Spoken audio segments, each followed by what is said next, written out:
Welcome to the Vanilla to Vixen podcast. This show contains adult content, so if you are under 18 or easily offended, please switch off now. Mr. and Mrs. N are not qualified relationship counsellors.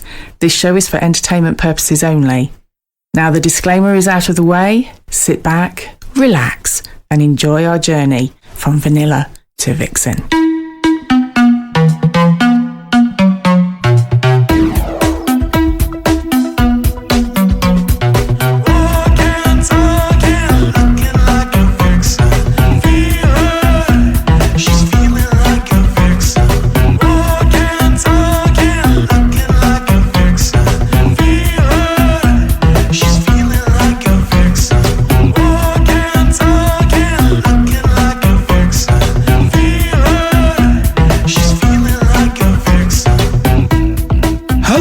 And welcome to episode 196 of Vanilla to Vixen.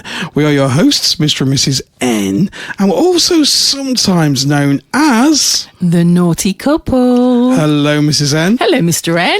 Welcome, everybody, to another exciting episode of Vanilla to Vixen. Well, we have a few stories, we've got a few shout-outs, and we've got a couple of really, really lovely emails sent to us this week. Oh, fabulous. So it's kind of a mixed bag. It is a mixed bag. We've been busy bees this week as well, haven't we? I know, yes, we've got a few stories from the V2V CLUB to share. That should be interesting. But meanwhile, I've got a little story for you from Betty and Doris. Oh. They were on the bus the other day, and Betty said, "Oh, my Bert got ever so sunburnt in this flaming hot sun." She says, "Oh, he's in a terrible mess." And she said, "But it's all right. I gave him 2 Viagra just before bedtime." And Doris said, "I didn't know you could give Viagra for sunburn." She says, "Oh, it's done nothing for his skin, but it keeps the sheets off of his legs." There you go. You can't say that we don't offer tips on this show. Talking of sunburn, Mr. N. Oh, let's not talk about sunburn. Let's not talk about it. What happened to you? We went out on a swingers, I would call it vanilla day out. We did. We went banging. We did. A load of swingers went to see a load of bangers. Mr. and Mrs. Curious Dubster came up with the idea of where we could go. Yes. So we had such a good time when we went to Leamington Spa. We did, didn't we? We thought there's another bank holiday coming up, and we'd had a really busy weekend at V2V CLUB. So everybody was there. We got Mr. and Mrs. MS chaps. We got Curious Dubsters all over the weekend, and we were exhausted. We were a little. Thursday, Friday, Saturday. So we said, right, okay, Sunday we'll just sleep. Which, yeah, we did. And then Monday, it's like a swingers day out. Yeah. Where can we go? Yep. We went banging. We went to see the banger racing, you dirty imbeciles.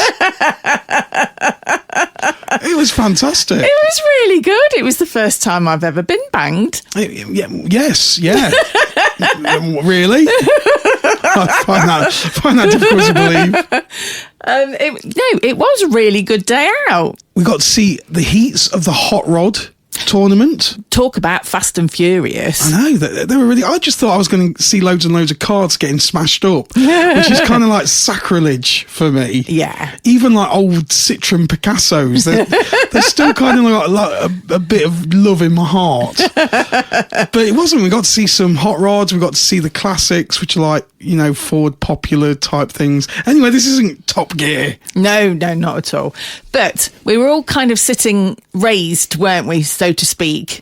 Yeah, we were on a large grassy knoll. We were on a grassy knoll because the racetrack was it used to be a reservoir. Yes. And they turned it into a racetrack. It was brilliant. So the view was phenomenal. You could see absolutely everything. It was amazing. But there was a little bit of a breeze while we were on the grassy knoll. Yeah, it was that deceptive, what I call bastard breeze. Yes. So you don't know you're getting burnt. No. And the rest of us were all under umbrellas, factor 50, blankets over us. Where were you, Mr. N? I was enjoying the sunshine. bless you. So now my body kind of resembles as if I'm wearing... I was wearing a vest. You were wearing a vest. Like a vest. So now I kind of look like I've got a red jumper on with a white tank top. Yeah, you do, darling. I've got you a do. twat tan. Yeah, so if you are coming to the club this weekend, you can come along and see Mr. N's twat tan. Talking of the club this week, we've got 2 amazing parties. We do. We've got we've got 3 really. We've got a social on Thursday. We always do like a little social Thursdays. They're good fun, they are. They are.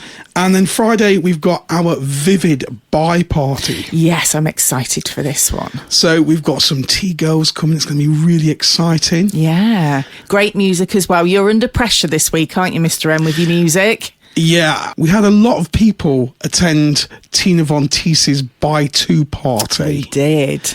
And everybody knows, obviously, she absolutely left scorch marks all over the decks because she's that hot in the DJ booth. And so, yeah, I've got quite a reputation to live up to. You have. You absolutely have. And apparently people have been messaging her saying, can you give Mr. N some tips for some good music? Oh, no.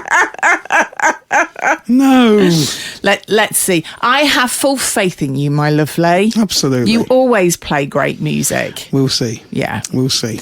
So that's on Friday, tonight. Yes. And then it's the return of an old friend. Yay. It's the return of the original party, Vanilla to Vixen. Saturday night for couples and single ladies, nervous newbies, or fierce, sexy vixens. Yes, we've done this party before and we're doing it again. Well, we've done Vanilla to Vixen for about 4 years. We have, but this one was a themed. Yes, we've got cosmic connections. Yes, everybody loved this theme. You see, people that know me know I'm not really into sci-fi and not really into that kind of malarkey. And so when we came up with the original Cosmic Connections, I was a little bit like, really? Everybody loved it. I know, because it's brilliant. So I am embracing it this time. Good. I'm glad to hear that. But me and Mr. Dubster, we've collaborated together. Yeah, so I hear. I'm not saying a lot about it. You'll just have to wait and see. My outfit has turned up. I'm hoping that the weather's not too hot because I'm going to look a little bit like a baked chicken otherwise. You'll look like me at the Speedway. Let's not go there. However, we are lucky enough that we do have air conditioning in the club. So I think I should be okay. It has been extremely hot, but I've got to admit, our club is really, really cool. It is. It literally. Is like, yeah. We've got like a granite bar, if you didn't know, and the granite is like, it just keeps your drinks cool. It's really, really good. You could just lay on there like a slab. Well, maybe we shouldn't encourage that, Mr. N. No, probably not. We have found out, though, obviously, if we've had pizzas delivered or anything, not to leave your pizza on the bar because otherwise it gets cold really quickly. Stone cold in 2 seconds. It's like the opposite of a microwave. It is. Yeah. It kind of instant freezes with anything on there. It's really good. Yeah, it's so cool. So, yes, so Saturday it is Cosmic Connections. Yes, Vanilla to Vixen. Yes, you don't have to dress up. No. It might be a bit late now. You've only got 24 hours. Yeah, exactly. So unless you've got like a bit of tin foil. You just make yourself one of them tin hat things. Yeah, that'll do. Exactly. That'll do. Coat hanger, tin hat. You can come up like Blue Peter. Come up with something. The main thing is, it's all about the atmosphere. Absolutely. And about making those cosmic connections. Yes. And we've got a really, really hot guest list, which you can see on Fab Swingers. Yeah. And you can also come and meet the crew, as well as myself and Mr. N. And if this weekend is anything like last weekend, it will be a rip-roaring success and full of hilarity. So on Friday, we had our Spring Fling event. We did. We had lots of gorgeous newbies. A couple of which, and I need to do a massive shout out here. So Vince at the Naughty Pineapple Club. We love Vince. Vince has been on our podcast. And he has been championing the V2V CLUB for us. He has, even though he's got his own club. He has, bless him. So there was a couple that came along on Friday who came up and I had a lovely chat with them. Such a gorgeous couple. And they said that Vince had recommended our V2V CLUB to them. I know. And that really does go to show that you've got people in this community who have got their own businesses. And we know that these clubs are our bread and butter. Yeah. But they still recommend clubs to people that they think they would have an amazing night at, and then we would do the same thing. Absolutely. You know, so you know, we talk about Purple Mamba, we talk about Mirage, we talk about the Naughty Pineapple in Leicester. All clubs for, you know, if people are looking for certain things, we'll recommend these clubs to them. Yeah, definitely. So massive shout out to you, Vince. Thank you so much. We really do appreciate it. Yeah, and the couple, I think, had a wonderful time. They did, bless them. They were lovely. And then on Saturday night, we went kind of from spring and the summer feeling, because I was wearing my Hawaiian type shirt. We went from that to our V2V night at the races. We did. Oh my gosh. How sexy were some of the people that turned up? They were amazing. We had people that looked like they were spending the day at Ascot. We did. Which was lovely. We had one lady who dressed in sexy PVC as a horse with, I think you call it a bit, between her teeth. She did. And not only that, she gave us a gift of a blow-up horse's head. She did. Which we now have in the club. And it's in my DJ booth. It is, so thank you for that. There's also was an amazing, lovely couple who had the most amazing pair of socks on. Had horses on their socks. Oh, they were gorgeous. Absolutely gorgeous couple. Yes. Hello, Mr. Horse's Socks. You know who you are. Yeah, absolutely. And what a fine filly you brought with you. Gorgeous. Anyway, we move on, but I mean, we'll try and explain how last Saturday went. We usually have a big screen behind our bar, which it kind of projects onto the wall. It's a really kind of good video feature to kind of advertise upcoming nights and things like that. And for that night, we changed it and had horse racing on the big screen. It was so cool. And no expense was spared. And it was a very expensive computerized system. And I told everyone that the louder they shouted, the faster the horses at the back moved. You did. Okay.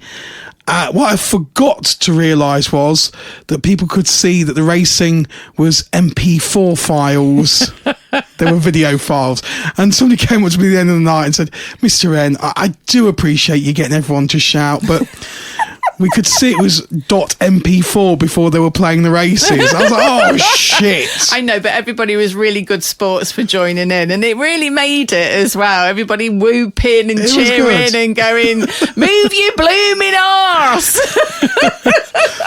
I mean, no expense was spared. We had a proper horses running form. Yes. Or the form, as they call it, all laid across the bar. They were laid across the table, so you could read some of the horses' forms. And we've got some of those horses' forms for you. We have. This was from race 4.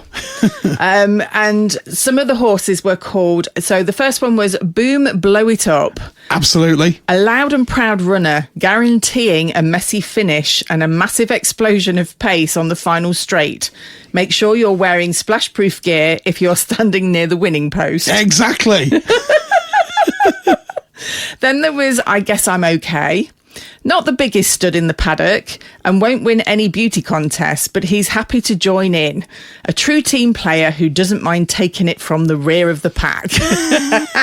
Pure filth. Pure filth. And then one other one was Miss Falcon, a proper dominatrix of a bird. Sharp, aggressive, and demands to be mounted properly. Cross her and she'll leave scratch marks down your back before swooping in to steal the lead. Absolute filth. Brilliant. Pure filth. It was so good, and it was, everybody really joined in, and it was just such a fun evening. And a huge thank you to Bill and Teddy. Yes. Who were our, I think they call them Tic Tacs, where they do all those things with the arms, racing. Yeah, so everybody had £50. The money, we've got to talk about the money, Mrs. N. Oh, go on. So Mrs. N was in charge of ordering some coinage. or chips or whatever to do the racing with. And she came back. I don't know where you bought that money. I think you bought it off of a dodgy man on a street corner. Because Mrs. N came back with about £5,000 of fake money that literally left our bar staff with like sweaty palms because they were like, they're going to try spending this shit at the bar.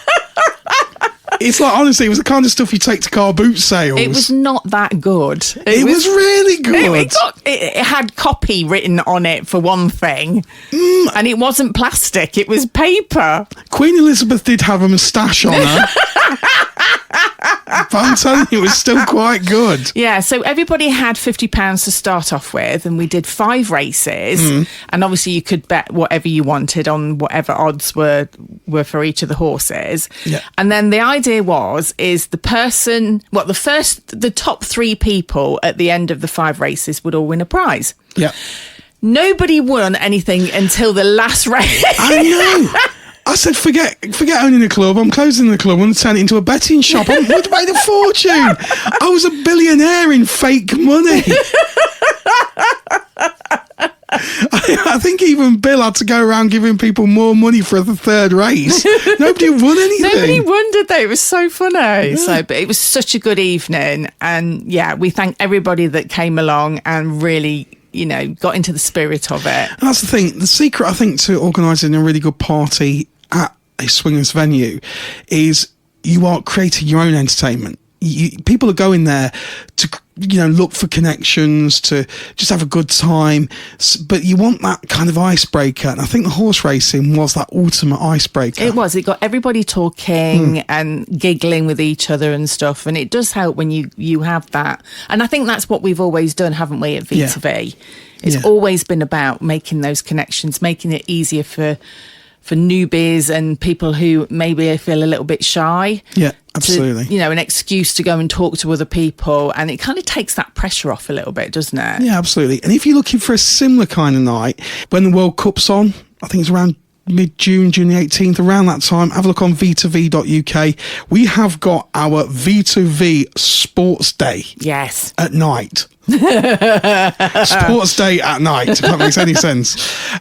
You could come in your sexy tennis dress. You could come in just a sexy football shirt if you wanted to. That'd be sexy, wouldn't it? Well, yeah, it would be. I might need to borrow one of yours, though. I might have to wash them and get them a bit shorter.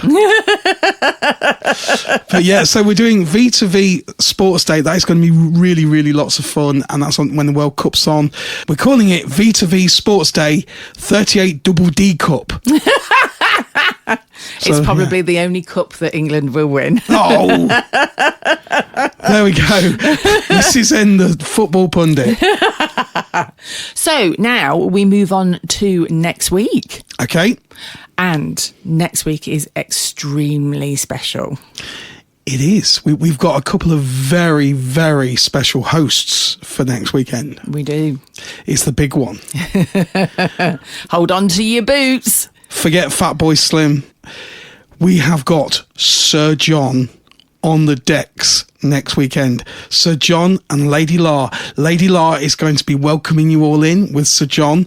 Then Sir John's going to take to the decks, and we've got a couple of hours of absolute banging tunes, Sir John style. The tickets for this one have flown. They have, yeah. They've gone. We knew they would.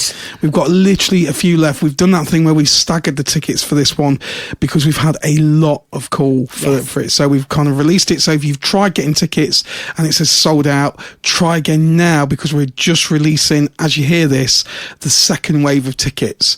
Once they're gone, that's it. It's over, gone. So get your tickets now for next weekend, next Saturday night. It's the Ministry of Sin at V2V. You seriously do not want to miss this. We had a call with Sir John and Lady La this week, and they were giving us some little teasers of what they've got planned for you guys. They've got goodie bags. I know.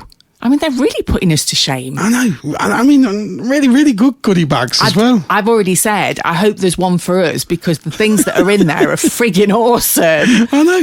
They've got special guests coming. We've got special guests arriving, and like really, really good celebrity guests.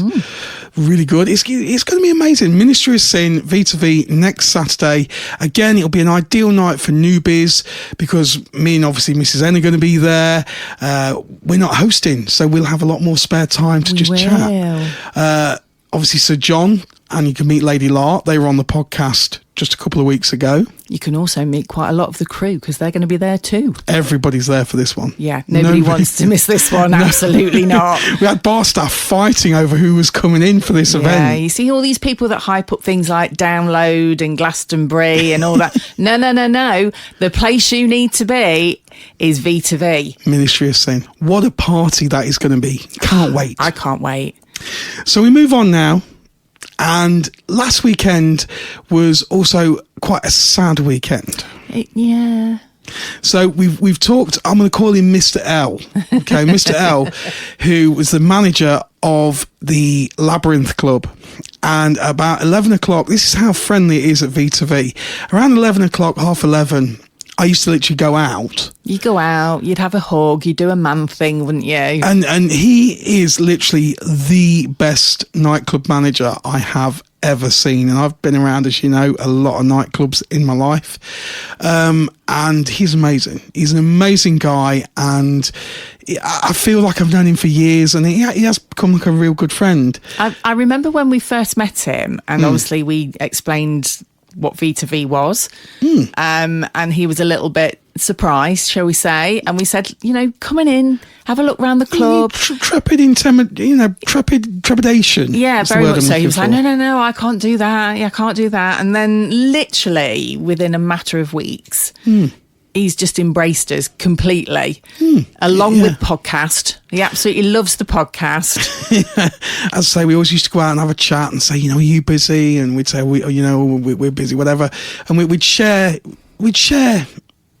I don't know what you call it, like managerial chatter. Managerial chatter. And I mean, he used to say things like, it was nice to see the car park full again, because obviously people that go to nightclubs don't particularly use the car park. No. So the car park's always empty for V2V people. So, he was so supportive, and he'd look on the car park and say, well, you look busy tonight and everything like this. And I felt we'd built up a real camaraderie, and he's left. He's leaving. I know. It was his last day on Saturday. It was. But we were lucky enough we were able to say goodbye. Mm-hmm. We left him with a little present, didn't we? We did. He's got a Vanilla to Vixen book. Which was signed. We've ruined it in value. We got all the crew that were there on Saturday to sign it, as well as myself and Mr. N. Yeah, so we sent him off with a Vanilla to Vixen book, Antiques Roadshow in 50 years. It'll be worth absolutely nothing. They'd say, well, if you got a copy of it that wasn't signed, it would have been worth. But yeah, so we wish him all the best in his new endeavour. And we will miss him. We will miss him. Come and see us soon. And a big shout out to Mr. D. Yeah. Who is taking over, and he's going to be the new manager of Labyrinth. Yes. And it's a beautiful nightclub.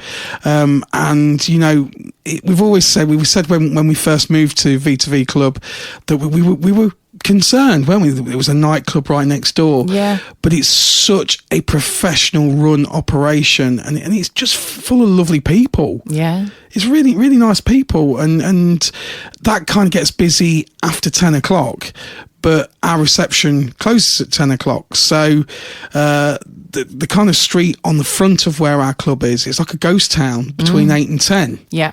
So that's why we do our reception 8 till 10 o'clock, and then we close our reception down and no one comes in after 10. And so therefore, I guess our two kind of like front entrances, sounds a bit rude. Just sound a little rude. Our front entrances remain private. I mean, some people who know, obviously, that we've opened the V2V Club and we are on the high street, I suppose, even though we're kind of towards the outer side of the town. Yeah. We're kind of on the edge, aren't we, really? We are, really. But people might think, they're in the town. I'm not sure I fancy the idea, especially walking past nightclubs and everything else. We literally can reassure you that It is really quiet. It's not like a city, though, is it? It is a small town. It is, yes. And so, I mean, to my knowledge, we're the only swingers club in the middle of a shopping centre. We're in a shopping centre. In the UK, anyway. Yeah, we've got a car park immediately at the back, and everybody says, oh, wow, it reminds me of PDI. Yeah. You know, like in Gran Canaria. And everybody kind of says it has tones of PDI. Everybody says that. I'll take that. Now, all this talk of everybody getting new jobs and moving on, doing things and, you know, advancing their careers, they've missed out. Okay. Okay? Because it's time for the Swingers News. Oh, wonderful. So I turn this week to that trusty old publication, The Lad Bible. Oh, rightio. Okay? Yep. And a bizarre job advert is looking for people to masturbate for £1,500 a month. How many times do you have to masturbate? Come on, Mrs. N, get your toys out. You'll be cracking one out to help an AI developer. Okay? So an AI company is looking to hire 10 articulate, observant and impossible to blush people. That's definitely you, Mrs. N. I've never known you blush. For the odd-sounding job of... Ready? Are you ready for this? Go on. It's a masturbation consultant. Oh, okay.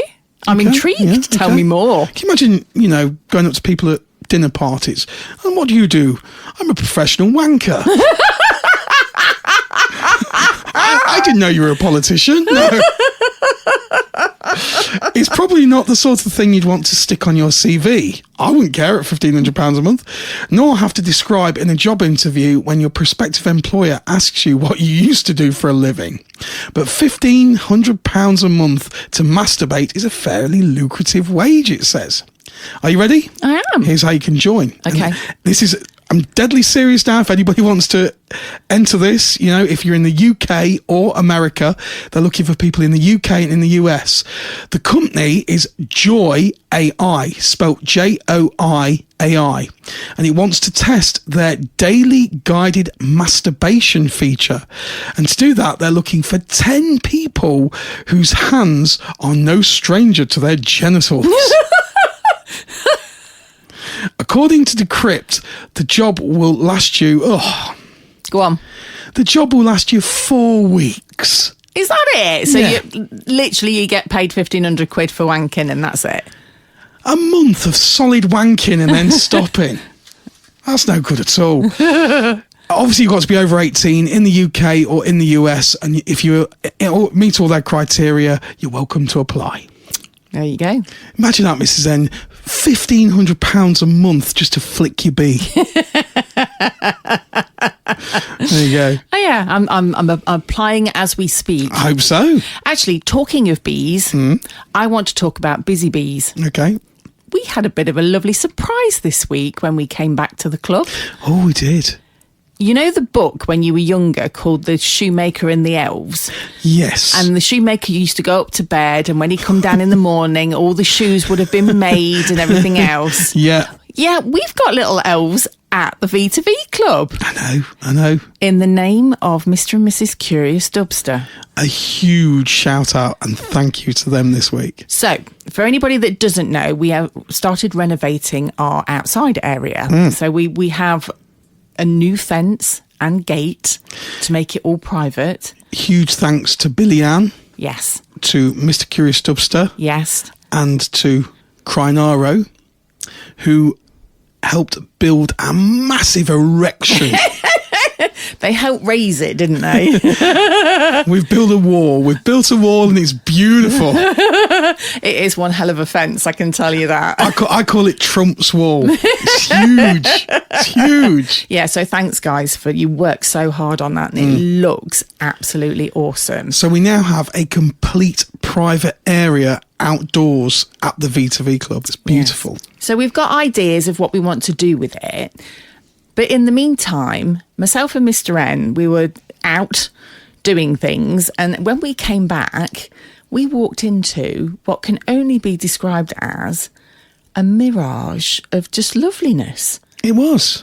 And Mrs. Curious Dubster had basically spent the entire day making this really pretty seating area with cushions and rugs and lanterns and all sorts. And we were just completely blown away, weren't we? The only downside to it was we kind of lost a lot of people on the Saturday in the club because everyone was sitting outside. It was so lovely, wasn't it? Yeah. So we had the doors open, so you can see straight out there. And it was just such a lovely atmosphere, and everybody was really relaxed, and it was amazing. They'd been so busy, and not only had they done that to the outside area, they'd also been busy on the inside, hadn't they, Mr. Anne? They've done a really good job. It's like Lawrence Llewellyn Bowen. It is. I don't want to give too much away. Okay. Because I think people need to come and witness it for themselves. But let's just say there's been some titivating going on inside the club. We got inspiration from when we went to that lovely town, Leamington Spa. Yes. When we did the first Swingers bank holiday, and we went to the spicy bookshop. And we looked around the beautiful architecture of Leamington Spa, and we brought Leamington Spa to the inside of the V2V CLUB. That's all we're going to say. Exactly. So if you want to come and see what's been done, you'll need to come and visit us. Absolutely. So we've done the news. I think it's time for our letters that have been sent in. Oh, have we got some letters? We've had two really heartfelt, I think one of them quite touching, beautiful emails that are sent to us from listeners. One of them is from a lady who's never written into anything like this before, she said. Oh, bless her. So I'm going to read this out. It's kind of a condensed version because it was quite a long email that's sent to us. She says, "Dear Mr. and Mrs. N, I hope you don't mind me reaching out like this, but I've been binge listening to Vanilla to Vixen podcast for the last 2 months. And honestly, your voices have become a huge comfort to me. You both speak so openly, warmly, and without judgment about a world that until recently I only ever thought about in secret. I'm writing to you because I'm at a massive crossroads in my life. I'm in my mid-40s, and 18 months ago I lost my husband. We were together for just over 20 years. He was a wonderful man, and losing him absolutely shattered my world. I couldn't imagine a future at all, let alone one that involved intimacy and dating. But lately something has shifted inside me. I'm starting to feel alive again, and with that has come to a side of me I didn't know or expect. Even when my husband was alive, I always had a quiet, private curiosity about the lifestyle, the freedom, the exploration, the idea of stepping outside conventional boxes. We never got to explore it together. We were a very traditional couple, and the timing just never felt right to bring it up. Now I find myself thinking about it constantly. I want to explore my sexuality, maybe even my bi side. I've had thoughts about sex with women, but never acted upon them. I want to meet open-minded people, and I want to see what this next chapter of my life could look like as a single woman in the lifestyle. But here is my struggle. Every time I feel a spark of excitement about it, the guilt completely consumes me. Is 18 months too soon to be thinking about this? Am I just trying to fill a massive, painful void, and with something extreme? Part of me feels like I'm being unfaithful to his memory, even though I know logically he is gone. I'm so terrified of judgment from the outside world, but mostly I'm judging myself. You two have such a beautiful partnership and understand the emotional complexities of this world so well. My question to you is this: should I be exploring the lifestyle right now? How do I know I'm genuinely ready to step from the vanilla world into something so empowering? Or is this just grief driving me towards a distraction? Thank you for listening, and thank you for creating a space where someone like me can even write in an email like this. Warmest regards, a hopeful but confused listener." Oh, sweetie. I know. It's quite an emotional, touching. Oh, wow. And I've not really read that out to you because I wanted to read it out on the podcast. No, that is the first time I've heard it. And yeah, I mean, wow. That must have taken a lot of strength to put that down in words. Yeah. And I think grief is a very personal thing. There's certainly no roadmap for it. There's no time schedule. Not at all. So, I think you make a decision in life that you either live your life for yourself, or you live life to please other people's judgments. Yeah. And hopefully those decisions are like a seesaw, that you approach things with balance. Because if you live your life just solely for yourself, then that's kind of a selfishness, and you find a void, I think, at the end of that. But then if you live your life solely just worried about what other people think, that's not living. Not at all. So there has to be balance there, and I think the secret is balance. Do you agree with that, Mrs. A? I totally agree with that, and I also think that the way that the naughty hobby works nowadays compared to a few years ago, there's a lot more emphasis on the social side. Absolutely. And I think, to start off with, I would highly recommend that you just get into the social side. Yeah. Meet some amazing people, meet a community that are basically going to hold you in their hearts and be there for you. And just start your journey, whatever that journey will be, however long it will take. I just think, for the curiosity and everything else, I think if you try and squash that, it's only going to get worse.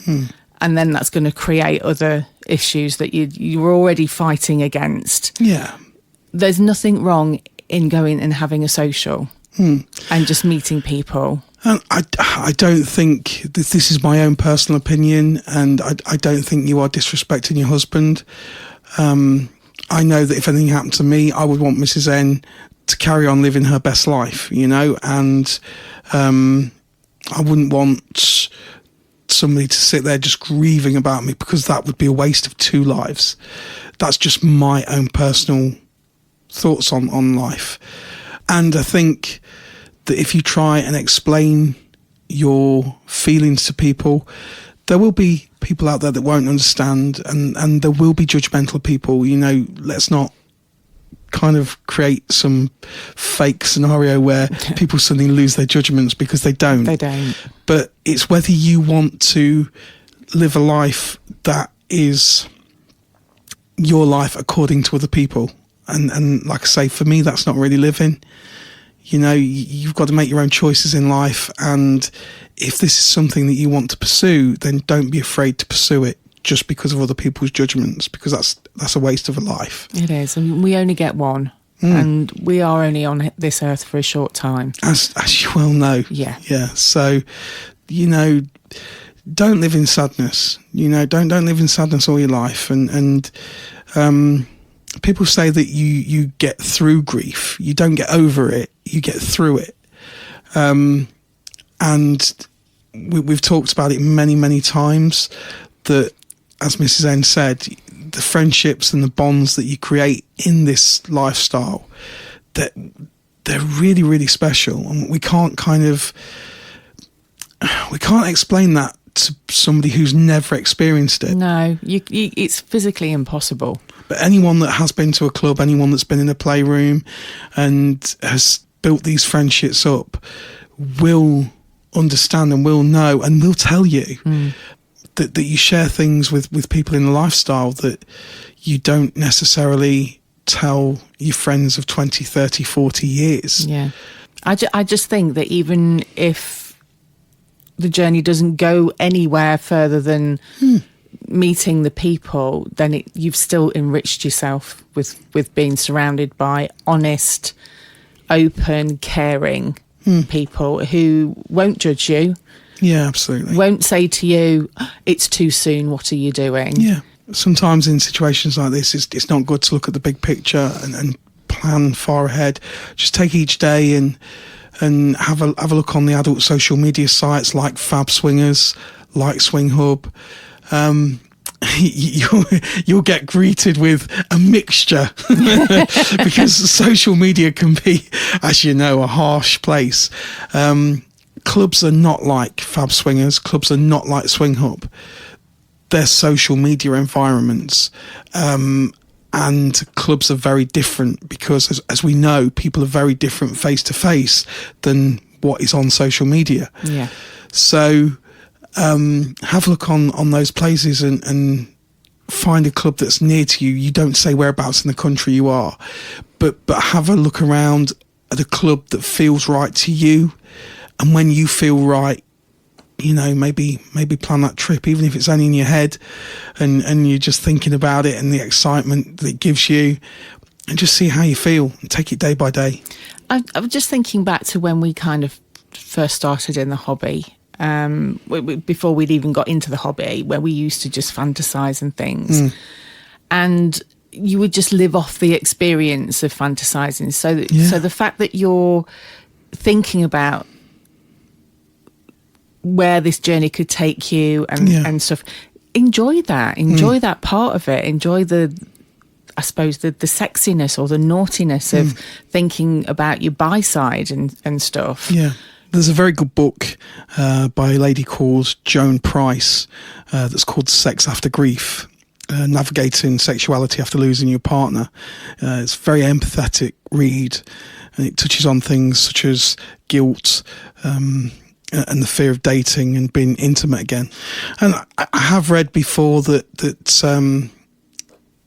people experience tremendously strong different feelings about sex after their partner's passed. Really? If they're younger, yeah. So, you know, what you're feeling, I'm sure if you talk to grief counsellors and such, they will share the same sentiments that there's no wrong or right feelings to feel when you've lost your partner. No. You know, and what you're feeling is perfectly healthy, natural and normal.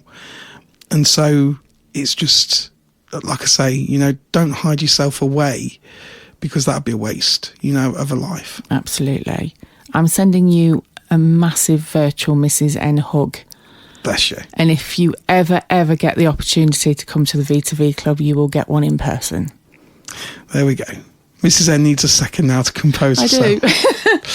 So we're going to move on to the second letter. Okay. And this is a similar kind of thing around guilt. So it's kind of guilt holding people back. It says, Dear Mr. and Mrs. N, I'm a huge fan of the podcast and really need some of your no judgment advice. I'm a woman in my late 30s and I've been happily married to my husband for 8 years. We've always had a great relationship, but recently he dropped a massive bombshell on me.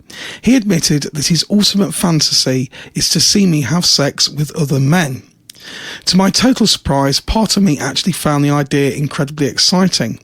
The thought of that level of freedom and spice in our marriage definitely sparked something in me. But here's the issue. The guilt is eating me alive. Even though he is the one pushing for this and wants to be part of it, I can't shake the feeling that just wanting to do it makes me a bad wife. I've been conditioned for so long to believe that marriage means eyes only for each other. And stepping outside that box feels terrifying. I'm drowning in good girl guilt. How do we navigate this? Is it normal to feel this conflicted when your partner is entirely on board? I'd love to hear how you two think I can move past the guilt and figure out if we should actually take the plunge. Best wishes, Conflicted in the Midlands. Oh, I think we're well equipped to answer this one.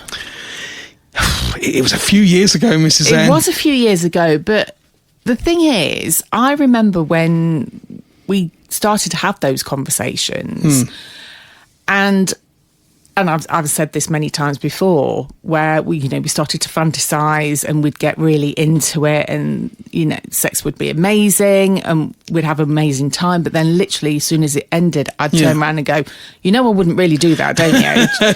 Do you remember? I do. You kind of build yourself up, don't you? Because it's that sexiness of it. I never had that kink with anyone else other than you. In the beginning. So I think sometimes if you meet someone that you're just totally head over heels in love with and you feel secure with, then that can bring something out in you that isn't necessarily there with anyone else. So I think that's something sometimes that you can be proud of and kind of celebrate. Absolutely. You also have to remember that although your husband's saying that he wants to see you with other men, it's still about the two of you. It's about what you both get out of this. And from what I learned from when we were doing Hot Wife was how incredibly empowering it was as a woman to be able to do this act, and it was just almost giving you the ultimate experience. Yeah. And I felt amazing doing it. And a lot of people confuse stag vixen and cuckolding, and they're two very different things. So cuckolding, kind of cut this down briefly. Cuckolding is where the partner, often the male, who is a cuckold, gets actual kind of a pleasure from the humiliation side of things. Yeah.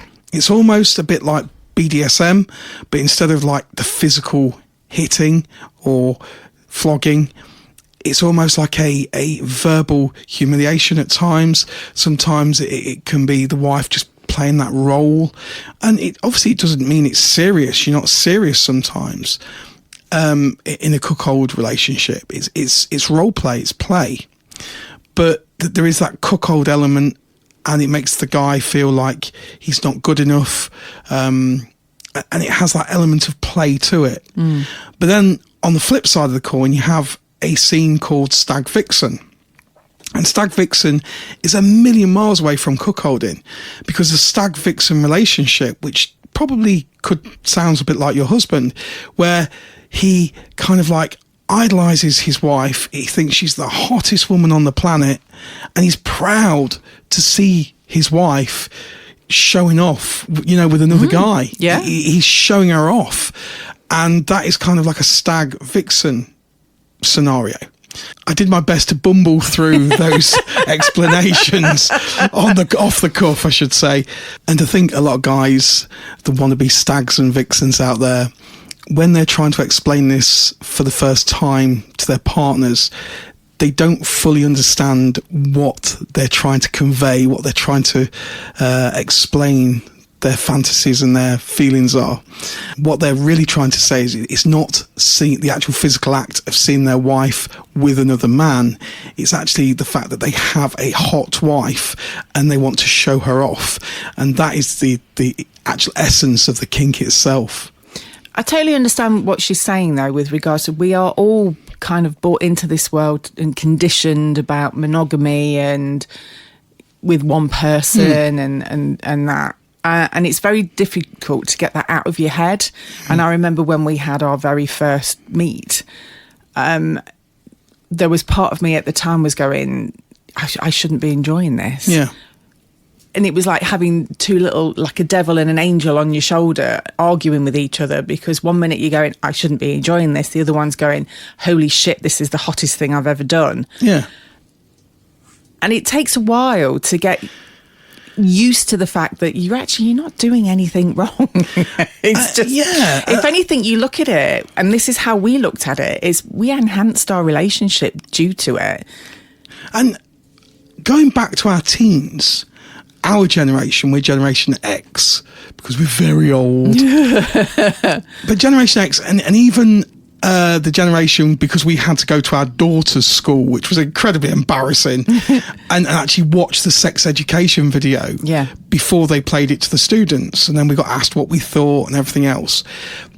And sex education for teenagers, right from Generation X, Generation Z, I think they call it. Yeah. It's all treated very serious. I'm not saying that schools should go, sex is a right riot. I'm not saying fill your boots. I am not saying that at all. That would be fucking mental. But, we brought up that sex through education is very serious. It's a very serious thing, as it should be taught. But sometimes on the flip side of that, we're not told that sex can just be fun. Yeah. Oh, we never told that. Not at all. And so that there comes like a guilt almost. Yeah. So if you want to explore, and that means bringing someone else into the bedroom, if you want to try a threesome, oh my God, it's the biggest sin in the world. It's ridiculous. They need us to start doing school sex education lessons. They Mr. probably. Ed. No, I'm not doing that. I think we'd get on really well, don't you? No, I don't think we would. I think it'd be a terrible idea. Terrible idea. I think the main thing is whatever's going on in your head and whatever you're feeling or thinking, communicate it with your husband. Tell him exactly everything that's going through your mind, because I remember the first time we talked about it and I had an internal battle with myself, which was, should I be upset that Mr. N wants me to be with another man? Because it's almost like, well, does that mean he doesn't want me? So he'd rather I was with somebody else. And it's all these silly things that go through your head, but you talk it through and explain about what feelings are happening and what you both want to get out of it and stuff. And I think a big thing as well is to talk about it after you've had sex. Yes. Post-orgasm sobriety is what I'm going to call it. And, if you feel differently after you've both had sex and probably both come, then probably leave it a while. Yeah. When you are comfortable enough to go, yeah, I still want to try this after you've had your orgasms, then probably you're ready to move on. Yeah. It's when you're feeling horny, that's not the best time to do crazy shit. But if you're in that post-orgasm, like I say, sober mood, and you're going, yeah, I still feel like we could try this, then, experiment. Go on Fab Swingers, try again, somewhere like Swing Hub, Fab Swingers, an adult social media. Yeah. Set up a profile and see how you go. And if you've already done that, then have a look at clubs. And we always say clubs are the easiest way to get into the lifestyle. Definitely. I wish that probably that's how we'd started out. Really? Yeah. Oh, don't get me wrong. Our first meet, I do not regret. I've got to say, our first meet was absolutely out of this world. It was phenomenal. But I would say that was more luck than judgment. I also think we didn't go into it blindfolded, so to speak. We were chatting to this guy for nearly 3 years before we even met. So it wasn't something that we kind of jumped in with both feet. Yeah, he was almost like an online friend. He became that we regularly played online with. But it was still an enormous jump when we were just wanking on cam. Yeah. To then actually having sex in front of me. I blame you for that. I was keeping quiet. You were the one that kind of encouraged it, so it's all your fault. I find that difficult to believe. But yeah, I think you'll be fine, and just talk it out, communicate. We always go bang on. Communication is the biggest way to navigate through the lifestyle. It is, definitely. And it's something you're going to be doing together. So talk about it together. Absolutely. A huge thank you to our listeners that wrote in. Yes, thank you. And if you want to write in, if you have a question or a query, you can write in to us. We are Naughty Couple, which is naughtcp1@yahoo.com, or you can find all our details on V2V.uk. Now, just before we go, we have got a few events that we should tell you about. Next Saturday, which is the 6th of June, Saturday the 6th of June, we've got the Ministry of Sin. That's going to be a hot one. Okay. And then on Friday the 12th of June, Crimson Rose, she was on last week on the podcast. She's doing her Tantalise event. Saturday the 13th, for couples and single ladies only, we've got our V2V Sports Day party. Let's grab your tennis racket. I've got a thing for tennis players. Yeah. Short skirts. Yeah. The Wimbledon, yeah. Then we've got our Seductive Social on Thursday the 18th. We do a social every Thursday at the club. And Friday the 19th of June. Are you ready for this? It's the Mixer Vixens, Cocktails and Dreams. Oh, I can't wait for this one. Cocktails and Naughty Dreams. So the girls at our club are putting on a cocktail party. They're going to be shaking their shakers. And then Saturday the 20th of June, we've got another massive party. Next month, we have another Vanilla to Vixen party, and you know they're big parties. So Vanilla to Vixen is the 1960s Summer of Love. Oh, yay! Are you ready? Don the flares. Get your peace-loving hippie outfit out. It's going to be Woodstock, baby. Oh, I love it. I love it. Saturday, 20th of June. You do not want to miss that one. We've got some hot things coming up, haven't we, Mr. N? I know. But you can keep cool because we've got air conditioning. See, we've got everything. It's so great. I know. So I'm stripping off now, going down to the club, and I'm just going, I'll probably strip off when I'm at the club. I was going to say, although you look like you're fully clothed with your little white tank top. Oh, no. I'm going to be in the club tonight looking with my twat tan. It's your own fault. We did say. Oh, dear. On that bombshell, we'll leave you and we'll see you next week. Take care, guys. Bye-bye.